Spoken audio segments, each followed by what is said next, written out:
Coming up next on Arizona Horizons Journalists Roundtable, Governor Ducey today released his proposed state budget plan. We'll take a look at the numbers and see how they line up with what the governor said in his State of the State address earlier this week. The Journalists Roundtable is next on Arizona Horizon. Arizona Horizon is made possible by contributions from the Friends of Arizona PBS, members of your PBS station. Thank you. Good evening and welcome to Arizona Horizons Journalists Roundtable. I'm Ted Simons. Joining us tonight, Jeremy Duda of the Arizona Capital Times, Bob Christie of the Associated Press, and from the Arizona Capital Times, Luigi Del Puerto.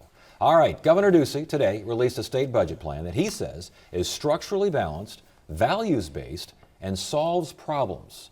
What are other people saying? Well, no, it depends on who you ask. If you talk to House Speaker Gowa, Senate President Biggs, they'll tell you a lot of those same things. You talk to the universities, they're playing nice for now. You talk to JTED advocates, maybe not so much. You talk to Democrats, you will hear none of those things. Overriding thoughts then on this budget plan? Well, Governor Ducey, for months, and especially in the State of the State, has been talking about holding the line on spending, even though we have some extra money to spend. It's not going to be a spending spree. He very much showed that today. Last year we had this massive budget crisis. A lot of people took some very deep cuts, and not a lot of that is coming back this year, despite having some money to throw around. Even most of the new spending is going to be one-time spending. It's very much designed that way to avoid ongoing expenditures. Right, no, that's very true. This is a really modest series of increases in state spending. The universities, I think, are getting $4 million in a supplemental for this year, $8 million for the next year. Last year they lost $99 million, so they are barely making up. The governor talked about changing the trend line on university funding. Well, this is a small change in trend line. It's not down, it's up, but it's very small. Other folks, other agencies also got similar increases. The schools got $90 million next year, but half of that was required under inflation funding, the whole lawsuit that we just finished. We just settled out. And the other $45 million is pretty much in special programs that isn't spread around all the schools. And this money for the schools is $90 million for the schools. This is on top of what the schools would be getting, assuming, of course, that the voters this May approves the settlement proposal, the K-12 inflation litigation settlement proposal that's going to be on the ballot this May. Any big surprise? What was the biggest surprise that you saw from this budget? Well, to me, what was the biggest surprise of what's missing during the budget briefing was that we didn't see any proposals for tax cuts, not yet anyway. But keep in mind that the governor's proposal estimates that by the end of fiscal year 17, assuming this budget is the one that is passed, we're going to have $173 million in balance, and at that point we are structurally balanced. I think he may be saving some of that for potentially pushing for tax cuts. What do you think? I mean, tax breaks, we don't see anything here, but will we see something in the final product? Oh, most definitely. I mean, the governor has been very open about wanting to do this. Going back a couple of years ago when he started the entire campaign for governor, that was one of the pillars of his campaign. One of the main campaign pledges is every year I'm governor, I'm going to cut taxes.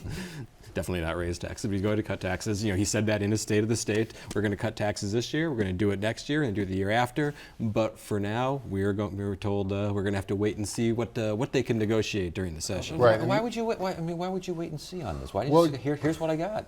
There's a couple schools of thought on that. One is you don't want to put a tax proposal out there that could get beat down by opponents. You want it to be negotiated. You want the deal to be in place before you do it.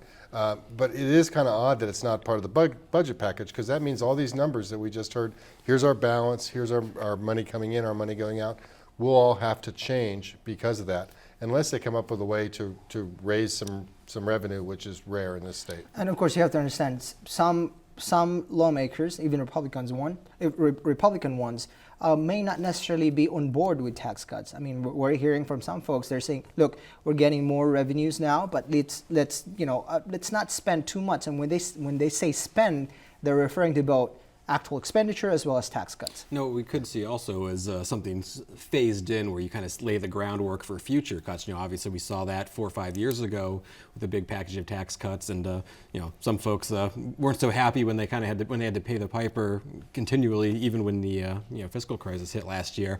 But that's always an easy way to kind of do that and push off the cost later on. And we still have $300 million worth of tax cuts being phased in over the next 3 years, 90 million or so each year. So that's cutting off the top of the revenue. As revenue comes back with the expansion of the economy, the housing market is finally stable, the state is growing, adding jobs. The state's revenue is really way up. They're $555 million over what they thought they were going to be. They'll have a carry forward if they don't spend any of it as of June 30th of like $500 million. That's extra. That doesn't include the rainy day fund, which is $460 million. I noticed in the budget, $30 million for CTE, Career and Technical Education. That sounds similar to what was cut last go. Right, similar but not quite. So last year they cut $30 million from the JTED program. The governor is proposing not to restore $30 million to the JTEDs, but he is putting forth a grant program. It's a competitive grant program. The JTEDs have to apply to get the money. They have to have matching funds from businesses. And the governor's office said that matching funds doesn't mean dollar for dollar contributions here. They could count whatever support that the businesses are providing to JTEDs in training, students to later work in their industries.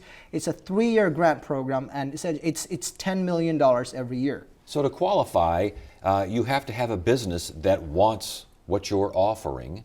And who decides whether or not this passes the grant? Well, it will be the governor's office. They will have to look through. Essentially, they said, show us that you're working, that your program is creating what it's supposed to create, and show us that businesses want the programs, the courses that you're offering. That's going to be a tough sell at the legislature. There's already a bill to restore that full $30 million in funding that takes effect. The funding cut actually takes effect at the end of this school year, and there are JTEDs. There are these technical education districts which are run in especially a lot of the rural areas, and also in Maricopa and Pinal County or Pima County, that say they might shut down if this funding isn't restored. And there are a lot of lawmakers, a lot of Republicans, as well as Democrats, who want this funding restored now. Yeah, there were a lot of Republicans who they made that their big issue for the session, as you're saying, Bob. Several bills introduced. Governor Ducey mentioned this during the State of the State, that he wants to invest more in the JTEDs. That was one of the biggest applause lines of the day, and you were hearing it from both sides of the aisle. For a lot of those folks, this isn't what they were thinking about. Yeah, one-time grants, not necessarily what was on the table there. Is this going to be a point of contention? I think so. It's not only Republican and Democratic lawmakers who are wanting to see this cut restored, but businessmen who are quite satisfied with what the JTED programs are producing. And I spoke with one from the construction industry a couple of days ago, and the businessman was saying, look, we need graduates out of high school that can work in our industry. And this is the one program that offers that path for some high school students. They're saying that the graduation rates are higher for JTED students, and those that choose not to go into the industries, they go to college. So this is a program that has a high return of investment, and it's something that should be not just the money restored to it, but funded even some more. But this kind of addresses some of the concerns that we were hearing, at least from Senate President Biggs, is that some of these JTEDs are supposed to be a very narrow focus, career or technical education. He feels like a lot of them are kind of getting away from their core mission, starting to more resemble kind of a general university education. And and he told us this last week, he was talking about how he wants to ensure that if they're going to put this funding back in, it's going to the original purpose that these things are supposed to be for. He mentioned that at the Chamber of Commerce luncheon. He kind of got into it with Eric Meyer, Representative Meyer, talking about this aspect, saying, and we heard from some folks, the career and technical education, that they weren't happy with what the Senate President was saying, that that's not necessarily accurate. No, and we were all surprised last year when this $30 million cut appeared in the budget, because it wasn't in the governor's original budget proposal, and then when the package was presented, bam, there it is after the deal was done. And so there was very little time to fend it off. President Biggs is very sincere and really believes that there's a lot of waste in here, but this proposal from the governor doesn't really address that. And it does something different. What about the border strike force? It looks like plenty of money there, or plenty of money, lots of money there. Well, we're finally seeing some numbers on this. It took, it was announced a couple months ago by the governor. The Republican and myself had gotten early versions of it before that, but we never had any numbers. We never had any structure on it. We got the structure this week. I finally got the plan from the governor's office after trying for weeks and weeks and weeks, and it laid out exactly how they're going to structure it. This budget contains $31.5 million for that. $1.5 million of it is going to go to county sheriffs for their operations to help pay deputies who are on this part of this force. The other $30 million, $20 million of it is for startup costs, essentially, equipment, communications devices, those type of things. The other $10 million is supposed to be ongoing. So we're dedicating $10 million a year going forward to this new program, which, I don't know, that's maybe 100 officers. Right, and this money will only go to sheriffs from actual border counties. So the sheriff from Pinal County is not getting. I thought he was a border sheriff. By his definition, he is. So again, we got this money, 30 some odd million? 31 million. Okay, how much go into corrections? Corrections, I believe they're getting slated to get $32 million next year. The governor wants 2,000 additional prison beds, in the next couple of years, in addition to 1,000 more that are going to be going online a little bit later this year. Now, to kind of offset that, he talked a lot in the lead up to the State of the State about prison reform, wanting to tackle this very contentious issue that's becoming a little more popular. We see $1.6 million for this. He wants a community corrections center in Maricopa County, modeled after a program in Pima that gives parole violators, people who haven't committed serious crimes, an alternative to prison. But it's only 100 beds, only 1.6 million, and who knows how much impact it's really going to have on this trend line. So let's make this clear. 1.6 million for helping and this sort of thing. This center for folks trying to rehabilitate these kind of people. 30 some odd million for prison beds. For prison beds, and have a total budget of about $1 billion for corrections. So the governor made this big push in his State address where he says we've got to cut the number of the growth in prison beds. This is a program where we can keep people from reoffending and getting back into the prison system by giving them drug abuse treatment and other, and he gives them $1.6 million. It's a tiny, tiny, tiny investment. Well, that doesn't really show a commitment to this in a big way. Will that change in the budget process at all? No, I don't think so. $1.6 million is a small sum. Well, I do wonder, however, if this is just the start. And what I mean by that is prison reform, it's such a huge undertaking. It's something that Republicans specifically are wary of. They don't want to go into prison reform and be painted as somewhat soft on crime. However, there are red states, deep red states that have done this. Texas, for example, is a great example. They've done prison reform there, and their experience shows that they can bring down the growth of their population and spend less money on prisons. Now, of course, the big problem is that a lot of people that get out of prison reoffend. Now, this program may be a small one.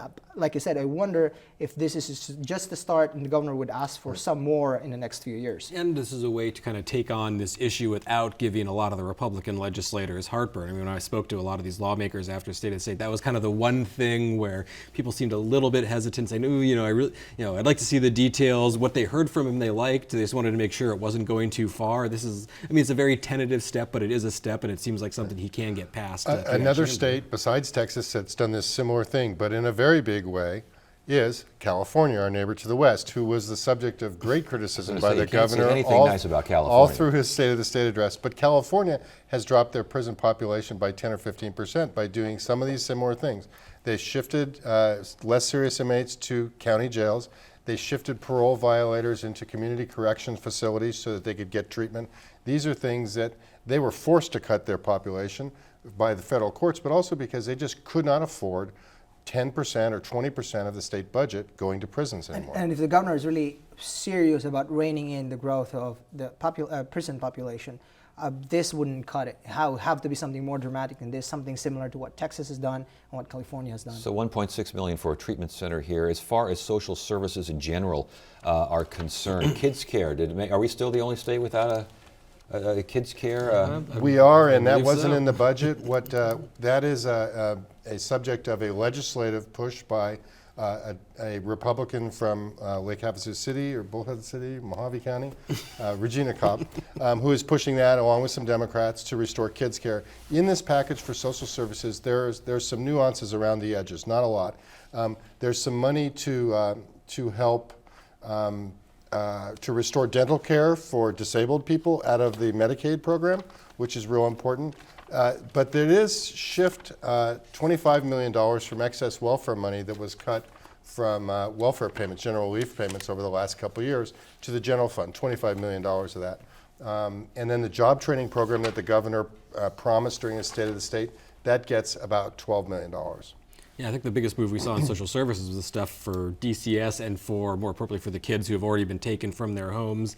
So I believe between this year and next year, it's something about $87 million or so to increase care for them. Plus, we're seeing a little more money, at least for the Department of Child Safety, which has been embattled since its creation a couple of years ago. They've been asking for more money. A lot of lawmakers aren't, even Republicans who are on Ducey's side, aren't really so keen on giving it, but they need to get rid of this backlog, and this might at least take a small step towards hiring some new folks. Any to do that. Any strings attached to the DCS money, the child safety money? Not so far that we've seen here. So the governor has several goals for DCS. One of them is to reduce the backlog of reports. Now, reports, not cases, and reports are basically the calls to the hotlines, and he wants to reduce those, meaning solve those reports as soon as possible. And so he's proposing to invest $4 million to add field staff capacity, and then another $4.3 million that he wants DCS to be able to use to help hire staffers, but also keep the staff, retain the staffers. Okay, with this in mind now, we've got the budget, and we can talk about economic development as well. Did we see anything regarding the Commerce Committee? We heard ACA 2.0 here earlier. I saw nothing in the budget for the ACA, but as you could tell, while the numbers running around, there's an awful lot in this. Did you see anything on ACA? Commerce Association? I don't think there's anything. I didn't see anything for that, but I don't know if there's anything they really need money to do. I mean, what the governor is talking about and what a lot of folks in the legislature have been talking about is really kind of changing the direction and the focus more on promotion and marketing. You know, they had a big legislative hearing a month or two ago, and they just got raked over the coals. A lot of conservatives want them to really change their focus from kind of dishing out, incentives and other goodies to try and help people cut red tape, make it easier for small businesses to start up and succeed. Some of these folks have never liked the Commerce Authority since it was created. They've never liked what it was really about, and this is a chance to really change the direction in a way that might not actually take much, if any, money. So let's talk about the legislature's reaction to the budget, the impact of the budget on this session. What do you see? Well, I think Republicans, like you mentioned, I think the big issue would be tax cuts. I think if the governor can find a way to, we don't know what that tax cut would be, but if he can find a way to get the Republicans to support his tax cut proposals, I think that Republicans would be mostly supportive of this budget plan. What do you think, Bob? I think that I agree with Luigi. There's a couple things in here that are that don't solve all the problems. The technical education part.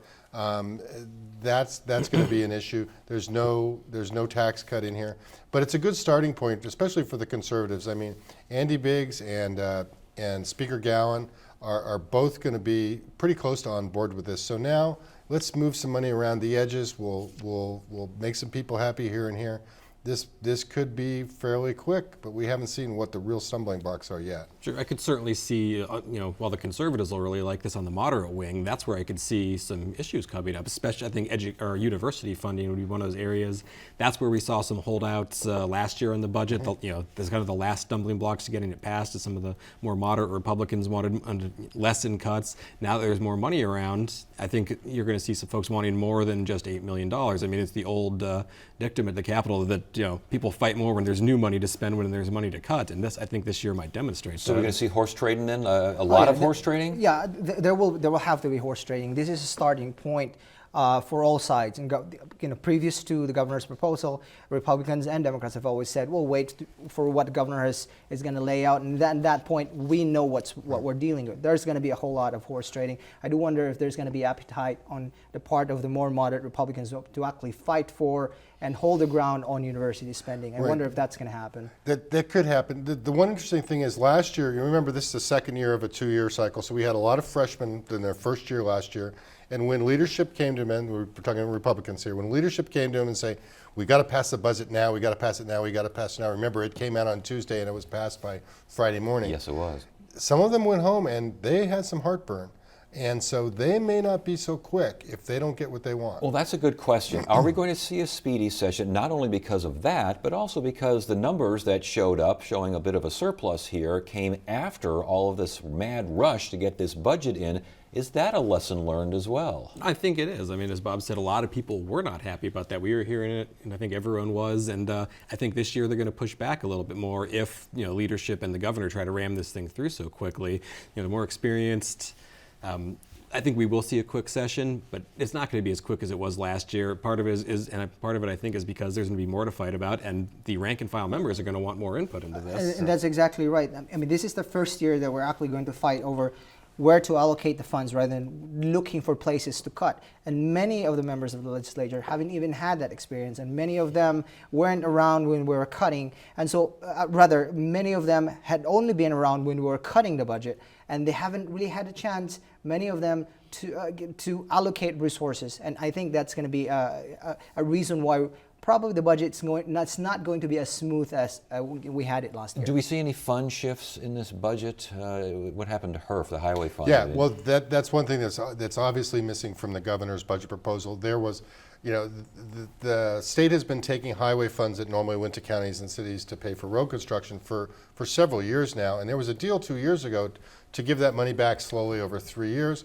The last year of Governor Brewer's in office, they gave him $30 million of the $120 million they've been taken. Last year, they were supposed to give him another 30, but they stopped that. And there's no sign that they're going to continue that this year. And that's going to be a big bone of petition for the rural folks, especially. All right, before we go then, let's talk about the State of the State address Monday. What you heard then and how it translated into today's budget plan. Like I said, I think the holding the line on spending, that certainly translated on. We heard things that didn't translate with the tax cut. I think there's still a lot of questions to sort out. Yeah, the State of the State, we talked about this earlier. There were certain reoccurring themes, one of which was bashing California at every possible opportunity. Is that altogether wise to do? I don't know. I think you reach out to California companies and say, we're better than them, but we don't. I think he thinks it plays well, but I don't see that it really. I mean, if we were to sit down and compare the budgets of California and Arizona in the last 3 years, as we've recovered from the recession, their budget's in a lot better shape. Well, the economic growth hasn't been. You can't even compare the economic growth. Right. I mean, And in fact, we look at this real quick. Because as you mentioned, the governor mentioned California 7 times and basically said, well, Governor Jerry Brown, he's my partner in growing Arizona because, California companies are fleeing that state and they're moving over here. We looked real quick at, what others have said about the economy of California. They're doing better than us. Their GDP is better than us. The governor's office did forward to us a study that showed that there had been like 1,500 disinvestments. Basically, these are companies that have decided either to leave California, not to go there, or to expand elsewhere. And supposedly, we had benefited from that. Now, one thing I thought was interesting, maybe a little more interesting than the drinking game where you drink every time Ducey bashes California, is another group that got targeted a lot in that speech, cities here in Arizona. Yes. He's not so keen on at least a few of them. He kind of raked the city of Phoenix over the coals for not allowing UberX at Sky Harbor, called on them to change that. Then he started taking aim at folks like Flagstaff, people where they're considering a municipal minimum wage. And he made a very serious threat, which is if you start doing things like this, we're going to look at taking away some of your state shared revenue. And that is the holy grail of municipal politics at the state capitol, which is protecting the state shared revenue. That was a big old red flag when he said that. And again, we only got about a minute left here, but is it wise for that kind of rhetoric to be thrown around? Well, he's the governor, and the governor can make. I mean, he was on your show the other night, and he said, "I want people." I mean, I wanted to speak clearly, and Yes. that was about as clearly as a governor can speak. That says, if any city decides to do this, their revenue, I'm going to do everything in my executive power. I'm going to use all the political power I have, and I'm going to go after their shared revenue. And he is dead serious that that's not going to happen on his watch. All right, gentlemen, good stuff. Great conversation, good information. Monday on Arizona Horizon, it's our Martin Luther King Day special. Join us as we discuss the struggle to celebrate Martin Luther King Day in Arizona and hear about recently discovered audio tapes of Dr. King's visit to Phoenix and Tempe in 1964. A Martin Luther King Day special Monday on Arizona Horizon. Tuesday, a conversation with State Senate President Andy Biggs. Wednesday, our legislative update with the Arizona Capitol Times that returns. Thursday, Democratic lawmakers discuss their priorities for the legislative session. And Friday, it's another edition of the Journalists Roundtable. That is it for now. I'm Ted Simons. Thank you so much for joining us. You have a great weekend.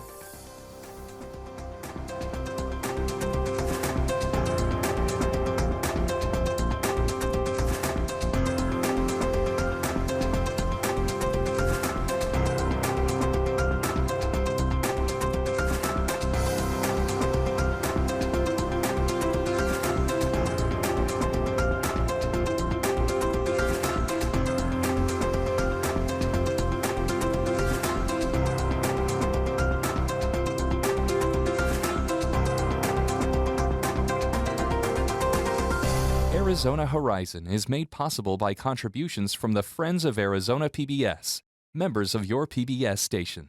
Thank you.